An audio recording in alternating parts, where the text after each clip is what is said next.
Glucose team for this opportunity. So I'm going to talk on evaluating key parameters for successful post-operative outcomes of iStent. So I'm Dr. Prasanna Venkatesh Ramesh from Trichy, Tamil Nadu.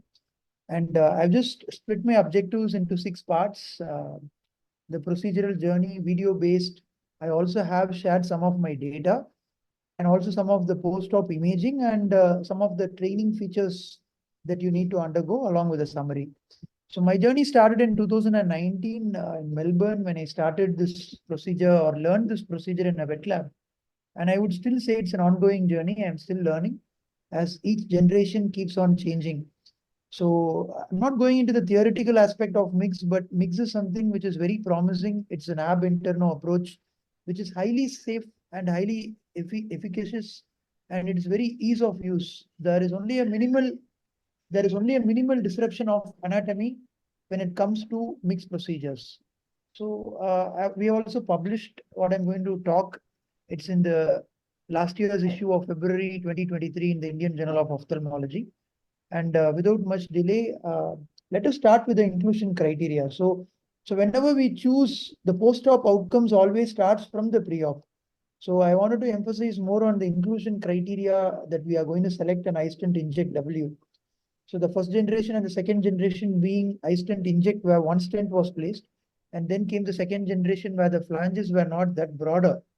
Now we have the iStent Inject W, or rather the third generation, where the flanges are more broader, which I'll be showing it in an animation video as well.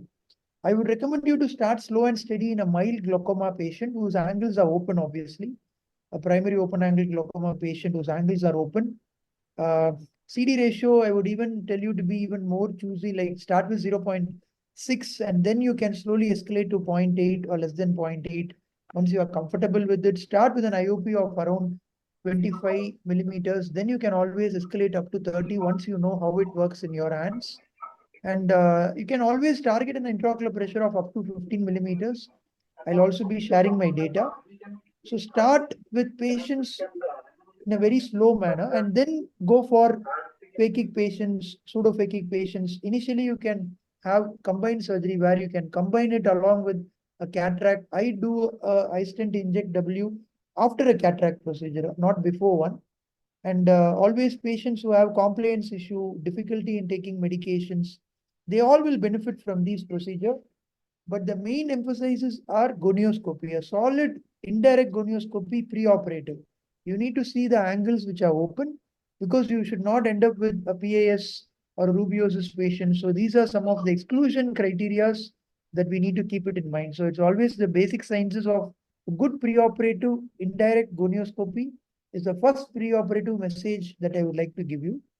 And this is an algorithm that I closely follow: preoperative, intraoperative, and a postoperative. So the outcomes always start with the preoperative and then goes the intraoperative. So let us have it more video-based one. So for the neophytes, I would like to always emphasize on tilting your microscope. So it starts with all these basic steps. So you need to have the proper tilt. So the glucose team here and we brainstormed and arrived at a pencil marking. So I hope you are able to see this video.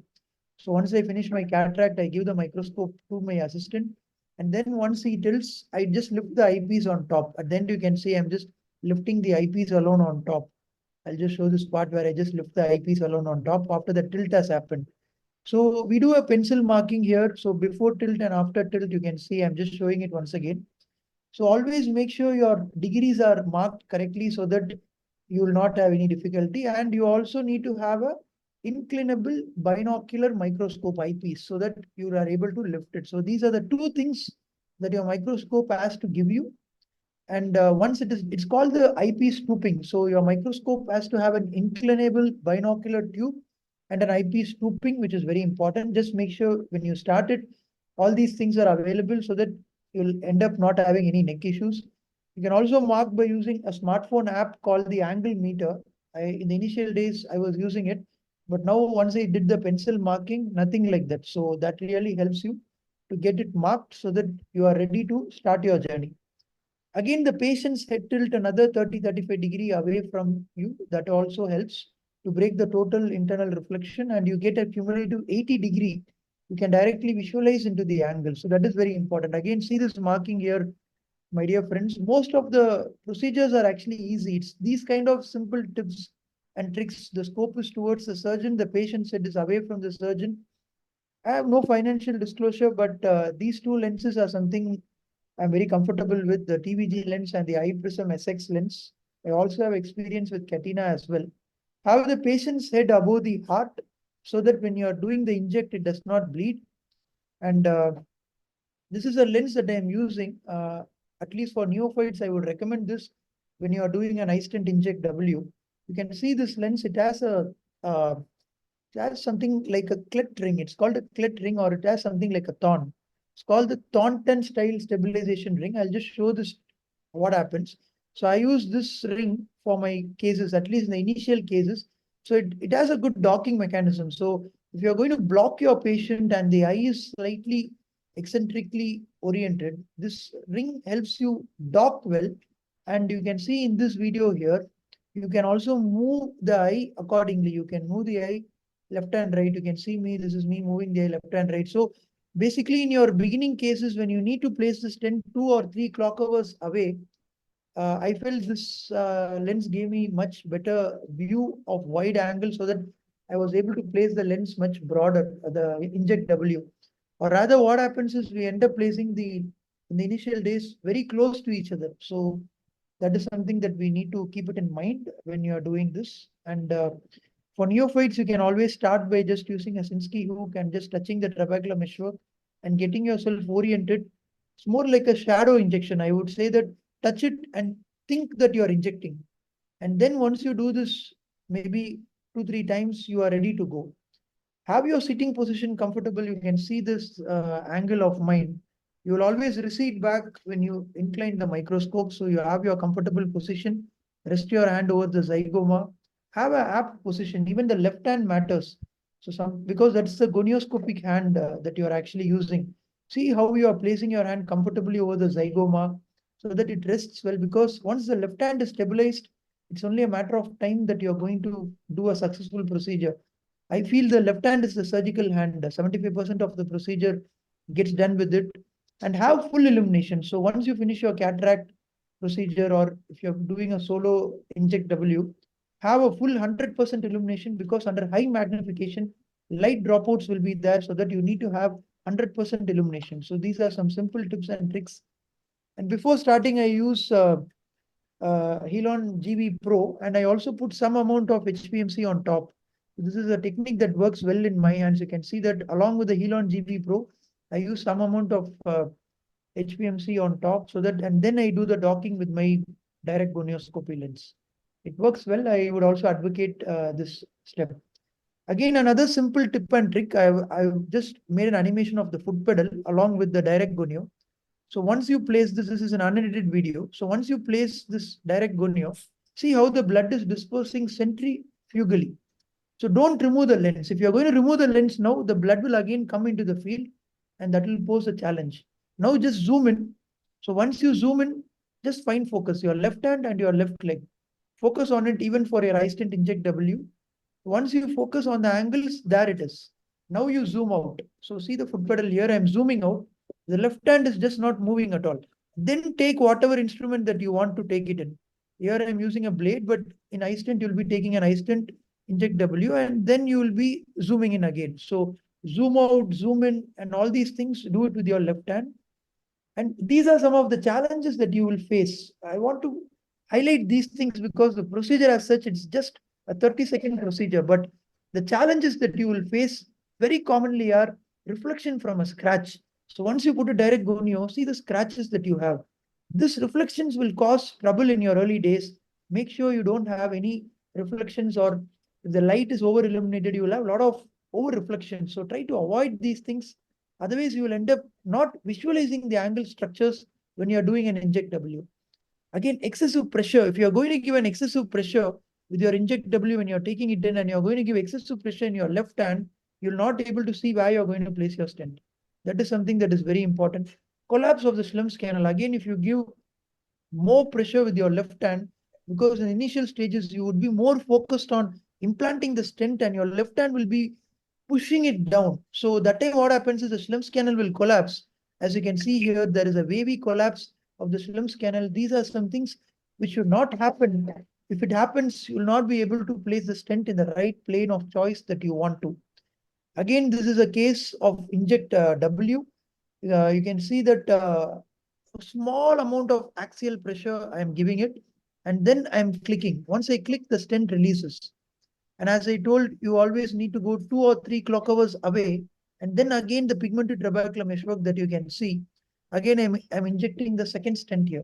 So if you are able to inject it in the right plane, there will always be some amount of blood reflex, as you can see here. So there is a small amount of reflex always says that the episcleral vessels are actually perfused. It is a good sign. And you need to manage the blood reflex by again HPMC or Elon GV Pro that I use. And you can also always visualize. So now if you give a pressure here, you can see that I'm giving a pressure here. It appears as if the stent is not there in the right place. But when I remove the direct gonio, you can see that both the flanges are beautifully placed 1 or 2 clock hours away from each other. And this is a good sign, my dear friends. So left hand is the key here for this procedure. Again, in this video, I want to show this particular part here. After the placement of the stent, I'm giving some pressure on my left hand. It appears as if the stent or the flanges of the stent are inside the Schlemm's canal, but it actually is not. When I'm removing the pressure, you can see. So always the pressure in your left hand should be so subtle that you are touching, but you're not touching. It's a sweet spot that you need to find. And again, these are some of the things I have synced a video in the left and right. Most of the times, the blood causes a huge amount of visibility issue when you are doing any mixed procedure. So this is my video here. See, the blood is between the cornea and the gonio lens. Again and again, I am trying to keep it. I'm not able to see. So see the right hand side video here, my arrow. I'm asking my assistant to clear the blood between the gonio lens. So once that is done, and now when I place the lens, you are able to see a beautiful visibility of the angle because the blood has now been cleared. So these are some simple tips and tricks. So I synced a video between outside and inside so that you get an idea. So these are the common things that we face in day-to-day practice. So once you master this, it's only a matter of time with the iPrism SX.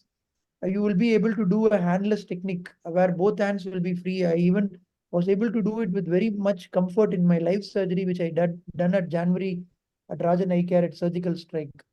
So stent 1, is it available in India, Sangeeta ma'am? G1?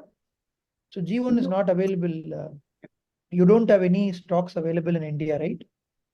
only for selective surgeon like you and other one or two Yeah, maybe. I'll just share some videos in G1 also, in case if the beginners are starting with G1. You can see that G1 is currently not available in India, but I think Glaucos has some selective G1 stents.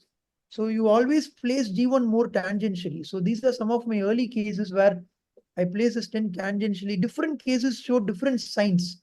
In this case, I was able to elicit a single episcleral vessel that you can see here. I was able to elicit a single episcleral vessel near the eye stent. So, I mean, in the early stages, these signs were very confident to the surgeon that the tissue was saying that we are doing it on the right plane. Again, if you are able to do G1 or if you have some of G1 stocks, I would always recommend you to practice in wet lab. They may have some of it so that you can confidently go for the iStent Inject W. Because this is a tangential one, in the early stages, there was always difficulty or cheese wiring because you are manually trying to go and insert the procedure or do the stent by inserting it into the angle. So some 2, 3 times it took. This is the fourth attempt where I rightly placed the stent. But anyway, this is an obsolete technique now. And this is again another patient where I planned a G1 case. This is again 5 months back. So once the cataract went well, this is again everything was going as per plan, and the cataract went well, and the phacoemulsification part was very uneventful. It was a small pupil. After placing the lens, I did extend the rexus because it seemed to be slightly smaller. And once the tilting of the microscope and the patient's head was done, some practical challenges that may happen is I took the stent inject. It's just not there. The stent was missing. So it dropped in the injector packet itself. So certain things like this, when it happens, this is a G1. So you'll have to retrieve it. So you need to read the manual. You need to have a strong wet lab training because the size of a stent is as size of as a fingerprint. So anyway, all's well ends well. You saw I was able to recover the stent and then place it in at the exact plane. You can see it's not difficult, but it's not easy as well because it's very small and very fine. You need to work on your dexterity. And then I was able to take it back and go in and inject it. And all's well ends well. So these things, I think the wet lab training that Glucose offers you, I think you can take it and this patient is doing well in the post-op. So coming to the G2, I have experience on both the iStent Inject and Inject W. So I'll show you videos on both Inject and Inject W. So compared to the G1, where we were tangentially placing it, this is axial, more like shooting a bullet through a gun. You just give an axial dimpling and you shoot it. You give a click, but don't release the click. You come out and then you release it. You have 4 chances for the 2 stents. So this is an axial placement of the iStent Inject in my cases. So again, you can see, my dear friends, when the 2 stents were placed, a beautiful paralimbal blanching was elicited. So these are signs from the tissue saying that something in the collector channels or the episcleral vessels are working. So I don't have an episcleral collector viewing system machine with me, but these are things that really gives me an idea that we are going in the right track. Also, the IOP drop in the post-op, that also helps you see the patients. So again, in this scenario, you can see that in the initial stages, you will not know what is the sweet spot. So I thought I did implant the stent correctly, but when I put my Elon GB Pro, the stent just fell apart. So this was a 2021 early case, or rather 2022, 2021 late year case when I did.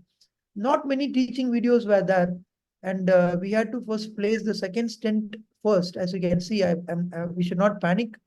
I did panic, but I had to reassess and then first place the second stent first, then always reassess. You always have 4 chances. So I've used 2 here, but I have 2 more. So I did pick up the stent well, and I thought I'll just come out and then go back in. The mistake I made here was I failed to close the trocar. So don't do this. So there are not many teaching videos were there in 2021 during the early stages of inject of my career. I lost the stent again in the phaco wound because I failed to close the trocar. So I was lucky to again recover it and then go back and then re-implant it. So all's well ends well. But these are some of the teaching pearls that I would wanted to share to the neophytes so that you don't make the mistakes that I made in late 2021 or early 2022 when I started my journey in iStent Inject. So you can see that I again closed it and I took it out and I re-demonstrated it and I implanted the stent correctly now in the right plane. And this patient also is now doing well, almost close to 1 year follow-up. Both stents are well in situ with anterior imaging also done. So we have also analyzed our data. So we have a 1 year data, 26 glaucoma patients.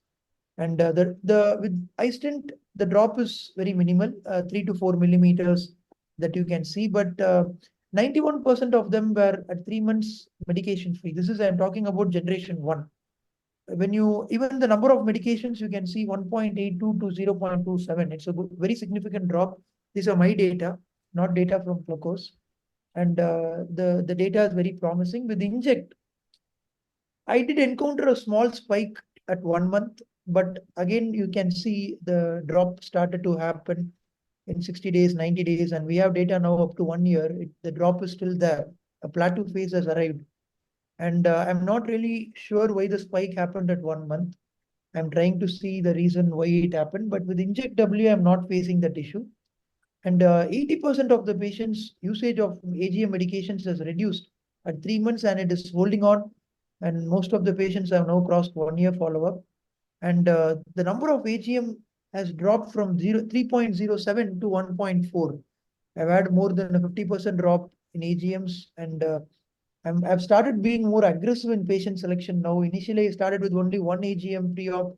Now I push myself to 2 AGMs, 3 AGMs. 3.07, you can see there are few patients whom I have even chosen patients on 4 anti-glaucoma medications. That is why you can see the mean is around 3.07. So the success rate is very promising, my dear friends. This is my data again. Of course, in the initial stages, hindsight looking back, I have a failure rate of 20%. So patient selection is again the key. So I've started not choosing patients. So I have stopped choosing patients who are failing like heavily pigmented trabecular meshwork. And those are patients which I stopped choosing nowadays. And I think we can refine and work on to it. So there are many challenges, but again, the company is very good. You can see that this is an animation video made by me. The flange here in Inject, you can see the flanges are very small. That is why the over implantation happens where the stent can go into the Schlemm's canal. You can see that sometimes when you give more axial pressure, the stent is lost into the Schlemm's canal. As in this animation video, you can see the stent is lost into the Schlemm's canal previously with iStent Inject. But with Inject W, again see on the left-hand side of my screen, with Inject W, the flanges are made more broader. With the more broader flanges, the over implantation and the stent getting lost into the Schlemm's canal is minimized. So this is something that Glucose has beautifully come out with, and can see that over implantation as well as the broad flange helps you in actually even the procedure. They have also given you a guard. In Inject previously there used to be a thread and then there used to be no guard. What happens is that time if you're going to move it slightly left or right, a small micro tremor, and you inject, a trocar bias happens and the stent may not come out. But with a guard in iStent Inject W, I'll just show that video here. Yeah, this is a video of Inject W. You can see that this is the guard I was talking about. This particular area, I'll just pause and show this. Yes, this particular area they have worked on and they have refined it. This area where they have added another extra layer. So if there is going to be a thread, there is also going to be a guard so that this threading will not move with your micro tremors or with small maneuvers. So this guard serves as a protective element. So it helps you in anchoring the trabecular meshwork. And when you shoot it, since there is no movement of the trocar, the stent ejects correctly as well as there is a broader flange. So I feel more comfortable with these W rather than the Inject, which was actually causing a lot of trocar bias. If you have a small micro tremor or you have a small maneuver when you're injecting, the stent was not actually coming out. So I think this is again another Inject W cases of mine where you can see the beautiful implantation. And this is one particular case we published. We did have one patient with urate Zavalia syndrome. We are not sure why it happened. Maybe I showed you one of my failure patients where a pigmentary glaucoma case was done, and the patient landed up with urate Zavalia, and it was on G1, not on G2 or G3. So you can see that we ended up publishing it, and there was also a raised IOP spike in the post-op period. That could be a reason. And this is a very promising imaging that I would want to showcase here. We are working extensively on anterior segment imaging with Anterion, and this is different mix, not only iStent. This is KDB where you have a Y sign. This is Bang. Again, this is Suchacat where you have a bird beak sign. And with iStent Inject and iStent Inject W, I already showed you the images where there is a back shadowing. So this is signs that we are publishing. And I also recommend training in wet lab, my dear friends. So why is because see, this is Glucose is a beautiful training module. So you can do all the possible complications that may happen in your OT. So you can do A to Z of permutations and combinations that can happen. So suppose if you are going to drop a stent, I would say you drop it and plan it. So that if it happens intraoperatively, you will always be ready to navigate it. So this is one of the cases where you drop it and you try to recover it and then plan it in the training so that you don't end up with surprises in your OR. So this is again, see how you can rethread it. So this was what I was talking to you in my previous case videos, where this is actually an inject scenario. In an inject, can you see the tip here? The tip was actually not protected with the guard. So this is a training done with an inject, iStent Inject. See, the tip is actually free floating. So there can always be a trocar bias, but with Inject W, the guard has come. There is no trocar bias. So again, I'm going back to the same case. Since I had this training done in a wet lab environment, so when a drop happened, I was always able to navigate it and then place it back in the right plane. Because your training happens in your wet lab. So that's why any post-op starts with your pre-op, starts right from your indirect gonioscopy, in your microscope tilting, all the direct gonioscopy basics. your training. And we do have our own published patented novel 4-dimensional metaverse for first MIGS holographic simulator in the world, where it's a portable and a cost-effective simulator. We especially have customized it for G1 and G2, where you have this axial placement, right? So with the headsets of ours, you can actually see real time what the person is seeing when he puts the headset through his eyes. This is the left hand side what he sees. So this is an Inject W. When you go and place it in the right plane, a green symbol lights up. So 30 to 40 times or more times you can practice and practice. That really refines you towards perfection. So, and we have published extensively all our data. We are due for another publication in Journal of Glaucoma. So I told you regarding iStent Inject and W, right? You can see there is a back shadowing in anterior, but more than that, this is a post angle dynamics for other mix rather than Inject and Inject W, but that is also part of the journey of mix. So to summarize, it's very promising, my dear friends. The mix is very, very promising, even for certain refractory cases. If you have a good inclusion criteria, I think you can definitely do it. And for us, we do have 2 years of follow-up. And globally, there are 5 years of follow-up. And the IOP drops are very promising, 20 to 25% of drop. And I did show you some of the collector channel videos of mine, along with the paralimbal blanching, as well as the signs that you may see. Different cases are showing different signs. We just need to keep an eye on it. But if you have, as of now, there is nothing gold standard to check the collector channels. But if you have some imaging devices with you, I think definitely use it and see and place the stent in that channel. And direct gonioscopy is the key for it. And this is going to preserve the conjunctiva. It is reducing the medication load, as I showed you in our data, a drop of medications from 3 to 1.5, 50% drop in medications. Only a mild IFEMA is encountered, apart from the urate Zavalia in one of my cases of generation 1. So it is not an alternative to filtering surgery. I don't want you to take the message wrong. Trabeculectomy is still the gold standard. And optimal candidates, as I showed you, choose them. And what anti-VEGFs did for retina, I think MIGS is there, and iStent Inject W is doing something fantastic for glaucoma. So these are some of my studies. I'm not going into the detail. And I think if I can do it, I think all the neophytes or people who have started, everyone can. So thank you once again, Sangeeta ma'am and the whole Glaucos team for giving me this opportunity and letting me speak on my experiences of post-op outcomes, intraoperative and preoperative challenges on iStent Inject W. Thank you for the opportunity. Okay, so I am just going to discuss about the Indian perspective with respect to the iStent technology. If we want to see the prevalence of glaucoma in India, out of the 76 million individuals who are getting blind due to glaucoma in the world, around 11 to 12 million of them reside in India, and out of which around half of them, around 6.5, that's a substantial number, are those with primary open angle glaucoma, which are the subset of patients which are ideal for MIGS.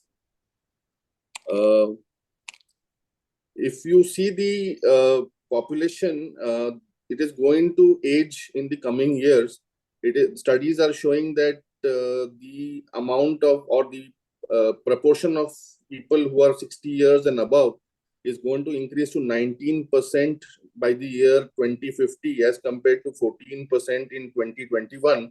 So when there's going to be increased population above 60 years, naturally the burden of glaucoma and the burden of the disease is going to increase, and thus the target population for MIGS and the iStent Inject is going to increase substantially over the coming years. When you look at the treatment options in India, medications are primarily the treatment options which are for early and moderate glaucoma. And when it comes to advanced glaucoma, filtering surgeries like trabeculectomy and tube shunts are the option. Thus, there is always this lacunae which is present between these two treatment modalities. And when it comes to medical management, the adherence when it comes to medications drops as the number of medications increases. And a lot of studies have shown that not more than 50% adherence to medication when it comes to post 6 months. So also medical management is associated with a lot of issues. Compliance being the primary issue. A lot of studies have shown that when it comes to one bottle or one medication which is being used for early to moderate glaucoma, the adherence is around 60%, which drops to around 50% when it is 2 bottles, and when it is 3 bottles, it's less than 40%. So compliance is a major issue when it comes to multiple medications. Medications are also associated with a lot of side effects, local side effects, which are ocular surface disorders, primarily because of the preservatives in the drugs. And these are really disheartening, or they are really troublesome to the patient. Like the image shows the allergic blepharitis, which is very common with brimonidine. There is also a lot of systemic side effects associated with the drugs, other than the poor quality of life.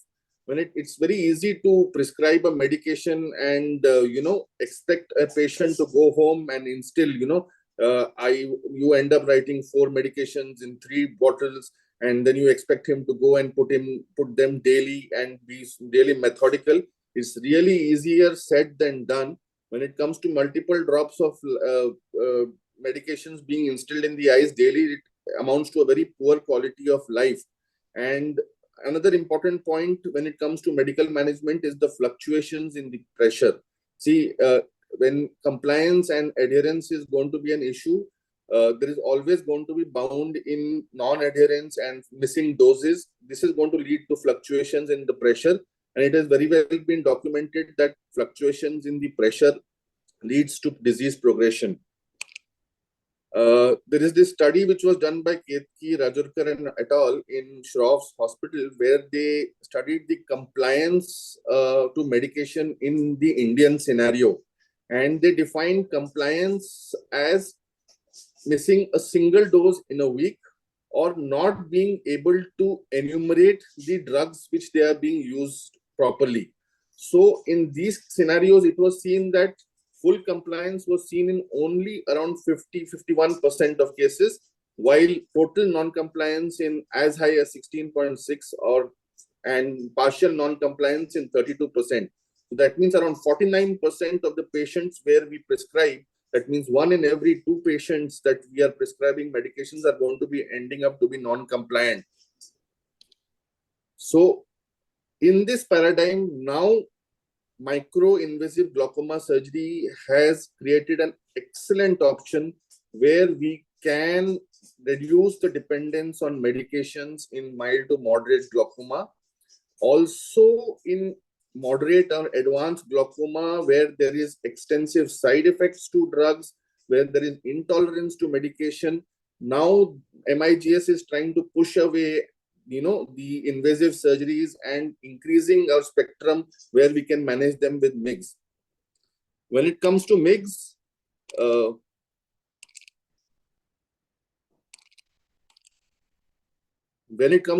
iStent Inject is an excellent or the best probable MIGS option which is available to us.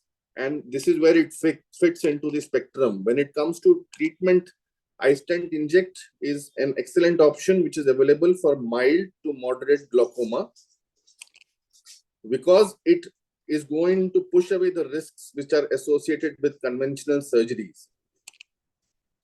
So here it is seen that iStent Inject is bridging the gap, and it's making a paradigm shift in the mild to moderate glaucoma management. It has been there in the world for a long time now. It is 15 plus years of experience with 250 plus articles published. And with the latest model, which is the iStent Inject W, Glaucos has come out with an improvement, and they're continuously researching and improving their product. The iStent Inject W, which is the latest in the market, is a broadened flange inject stent. And the rear flange is around 80 microns opening, and it has helps in enhanced visibility. It facilitates seamless placement.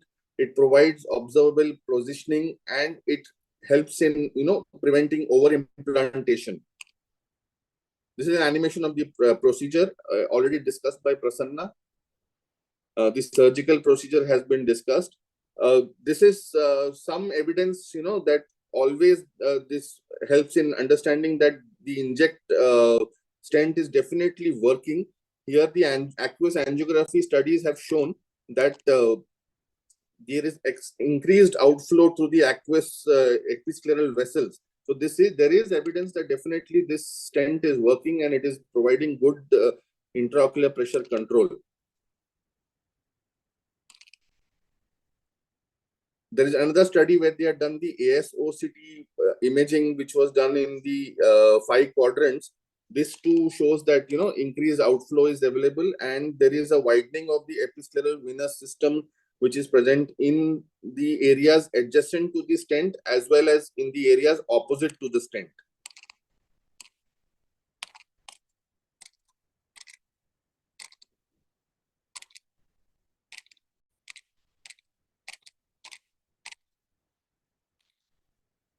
So Prasanna has already dealt with dealing the right patient and choosing the right patient. I would like to deal with some things. Counseling the patient with iStent is an important part of the journey. We need to provide the patient with what actually is going to happen. So generally, I like to counsel the patients begin by deciding or disclosing, describing the pathophysiology of primary open angle glaucoma as such, telling them about the drainage system, the anatomy, and where the pathology lies, as telling them how medications would work by reducing the aqueous humor production rather than increasing the outflow as such, and the interventional or the surgeries such as trabeculectomy, which are invasive procedures, are associated with risks such as hypotony and endophthalmitis. And now with this introduction of this mixed procedure and the iStent Inject, we have an excellent, safe procedure so that the issue of early and moderate glaucoma can be addressed with minimal surgical risk. The patient needs to know that it is going to be a painless procedure because it's mostly going to be done under local anesthesia. It is going to be a sutureless procedure. We are going to be using the same incision that we use for the cataract surgery to implant the stents. It is only hardly going to be a time-consuming surgery. It's going to be only 10 to 15-minute procedure against an invasive surgery like trabeculectomy, which would last around 45 minutes to 1 hour. When it comes to other options, when it comes to MIGS like bangs or KDB glide blades, iStent Inject is definitely one of the safest MIGS procedures. It also always is going to have the potential to eliminate or reduce the eye drop burden and the side effects associated with medications.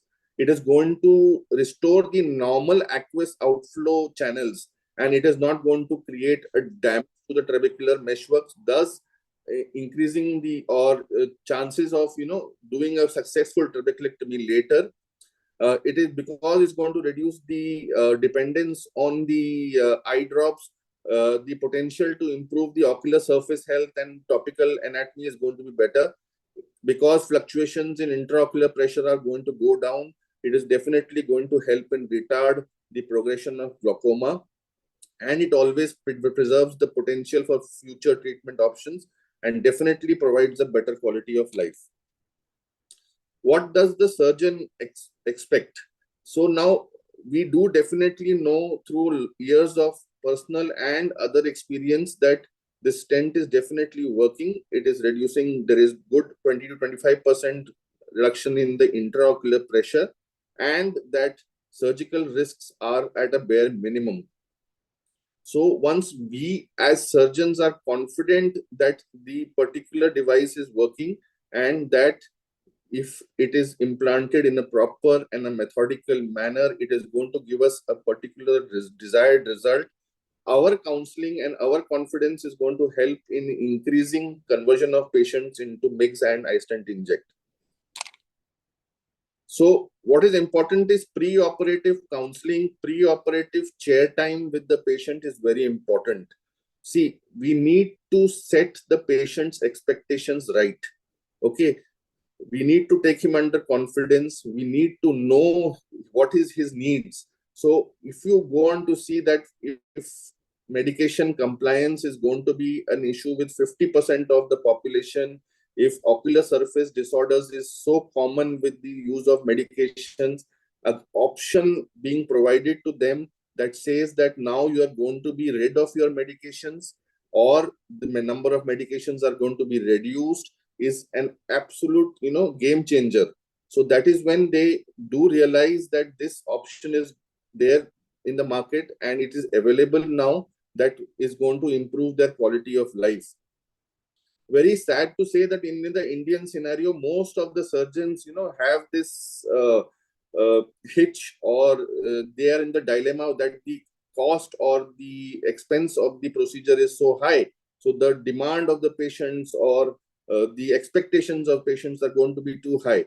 But when it comes to my personal experience, I completely keep the cost aspect of the device out of my brain or out of my mind when I'm counseling a patient. In fact, even if somebody who is walking in a pair of chappals or who is not that affordable, I would definitely, even if he's a right candidate for MIGS or iStent Inject, I would offer him this thing, unbiased. And I would offer him this technology unbiased and let him make this choice. And if he could arrange his funds, why not give him this choice? So when it comes to counseling, removing the hitch regarding the cost expenditure of the device has to be thrown out the window. One must tell them that, we are aiming at a target IOP of around 15 to 18 millimeters of mercury. So this is where we want you to reach. Maybe that you will not reach there and we might need to add in medication to reach there. But obviously your load or your dependence on multiple bottles is going to go down. We need to let them know that, secondary interventions which are required with surgeries like trabeculectomy, which require suture lysis, which require bleb needling, which require hypotony management, these are going to be very less when we are going to do MIGS. So secondary interventions are going to be really zero. So value proposition has to be sold. What needs to be sold is quality of life, lesser burden on drops, lesser side effects of AGMs, better adherence to therapy. We are going to stabilize the visual field, slowing the progression to blindness. And see, cost of the medicine of anti-glaucoma drugs is not covered by health insurance. However, insurance is covering this device. And it is no harm in giving and implanting this device in a simple procedure along with the cataract surgery, which is hardly 10 to 15 minutes. And this is going to help you improve your quality of life. It is not going to be on your pocket because the insurance is absolutely covering it. So in our setup, we have seen that we have never gotten a patient rejected due to an insurance claim. All the cases where we wanted to implant an iStent, the insurance obviously gave the claim and we went ahead. In this regards, the team at Blockos does an excellent job in playing parallel with the team at Center for Sight, and they help in coordinating and making sure that the reimbursement to the patients is achieved. So I would like to conclude that iStent Inject is an excellent option when it comes to combination with cataract surgery. It's an elegant procedure with excellent safety profile. It definitely reduces IOP and definitely there is reduction in the medication requirement. It improves the compliance and quality of life, and it is definitely beneficial for mild to moderate patients. And I would definitely suggest that we all should, try and start using this device for the betterment of patients. Thank you. Yeah. Thank you, Dr. Abhishek and Dr. Prasanna. It was really, really an amazing session for all of us, and hope everybody got some good insight from this session. Now, I request to all the surgeons who are willing to ask any questions to them, please, turn on your mic and you can directly ask to them. Yeah. Any questions from the...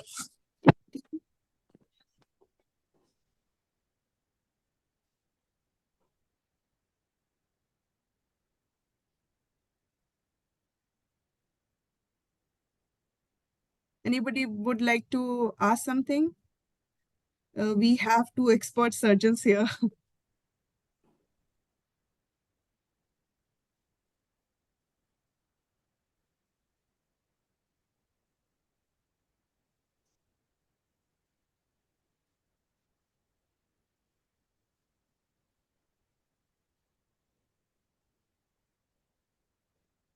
Hope seems like nowadays mix everybody has understood quite well in all the conferences and everywhere. Thank you so much, Dr. Prasanna and Dr. Abhishek sir, for giving this. You have come from your busy schedule and share with us. It was an amazing session from your end, sir. Thank you. Thank you, Sangeeta ma'am, for the opportunity. And I think it was a basic, and we tried to cover as simple as possible for the benefit of neophytes as well as people who have started. And I think we have one more doubt. There is a question. Secondary, Yes. have you used in secondary glaucomas with open angles? I'm still very skeptical about that because, yeah, open angles, definitely yes. But if you see my failure rates, I showed you my personal experience, especially in slightly heavily pigmented eyes, like a pigmentary open angle glaucoma, or even if it's a pseudo exfoliation glaucoma, which has features suggestive of open angle, and I still am very skeptical about it because it seems it's not really working in those kind of eyes, at least in my hands. That's what I feel. So I have tried it, and if you see my failure rates, 20% of them in the inject group that I shared, those fall in those kind of scenarios. What about traumatic glaucoma and late angle recession? No, ma'am. I have done excisional procedures, excisional trabecular meshwork procedures, and those work well. Keeping in mind the cost as well as keeping in mind the traumatic event that has happened, along with the inflammation and other things, I really feel, this is my personal take. I don't want to really put the burden on the patient. I'm not really sure where it really fits in the traumatic angle recession spectrum as such. So currently my preference, I have done mix for 2 of angle recession patients. In both of them, I have chosen an excisional trabecular meshwork rather than a stenting device. But there are reports of stenting devices which are coming out very promising, but I haven't really done a stenting device for an angle recession glaucoma. But the papers that have come out are quite promising. Yeah. Dr. Abhishek sir, do you want to add something in this? Yes. Yes, I have done in secondary open angle glaucomas. I have done around 2 cases of pigmentary glaucomas and 1 case of pseudo exfoliative glaucomas. In those cases, initial post-operative results were encouraging at around 1 year, though in all the three I had to add one medicine. And in one case of the pseudo exfoliative glaucoma, that patient ended up with PAS, which was occluding one of the stents. And I had tried even doing a YAG for it, but it didn't work. When it comes to angle recession, I have done a single case of traumatic cataract with angle recession where I had to, in fact, chew my fingers because I hadn't done a very good preoperative gonioscopy as such. So I had burned my fingers, but luckily there was a quadrant of the angle which was approachable. And I had this was the time when we were using the first generation device. So, but luckily the patient is doing excellent after removing cataract and putting the single stent. Pressures are in the range of around 15 to 17. And this is the patient which is having the longest follow-up with me for around 2 years now. And fields are also quite stable. But yes, definitely I would not consider it as primarily the Primary treatment. treatment. Yeah. I also totally agree with you, sir. But it is definitely promising for mild, moderate glaucomas. Primary is the way to go. And I think with more data, we'll know where we stand, and slow and steady, I think we can navigate into secondary open angle. It's not that we should not, but maybe with more imaging studies, more collector channel studies, once we understand the pathophysiology, then I think slow and steadily we can migrate. Yeah. Definitely. Yeah. Anybody wants to ask anything else?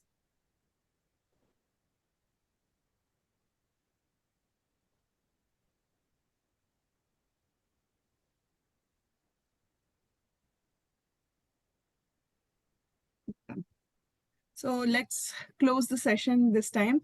I will check with all my other colleagues will also check each one of the surgeon one-to-one. And if any questions comes up later on, any day we can, I know Dr. Prasanna sir and Dr. Abhishek sir are very nice surgeon. They are ready to answer it over call as well. So thank you so much, everyone, for coming for this session and for both amazing speaker, of course. There is one message. Yeah, it's from you. Yeah, done. Thank you. Thank you, Elka. Yeah. Thank you, Glucose team. Yeah, Thank you, Sangeeta. Thank you. Good night. Thank you, Good sir. night. Thank you. Thank you.